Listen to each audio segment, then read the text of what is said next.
څلور مهمې جملې زده کړو د الماني ژبې دوستانو ښه په غور سره وګورئ او ځان پرې پوه کړئ.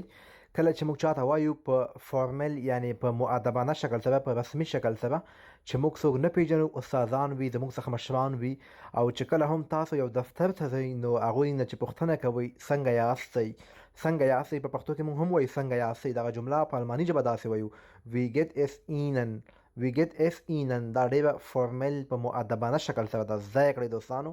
چې چاته هم دغه جمله وایي هغه خلک به دا فکر کوي چې د الماني ژبه صحیح زده ده. او چې کله موږ له ملګرو سره یاستو، خپل فامیل انډیوالانو سره یاستو، بیا وایو څنګه یې، څنګه یې. دغه جمله په الماني ژبه داسې وایي وی ګیټس دیه، وی ګیټ اس دیه یا وی ګیټس دیه، مطلب څنګه یې.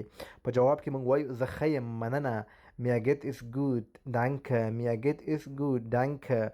او بله جمله وایو په اورېدو یې خوشحاله شوم. دغه جمله په الماني ژبه داسې وایي freue mich zu hören، freue mich zu hören یا hören. فرق وینئ، ځان پرې پوه کړئ دوستانو.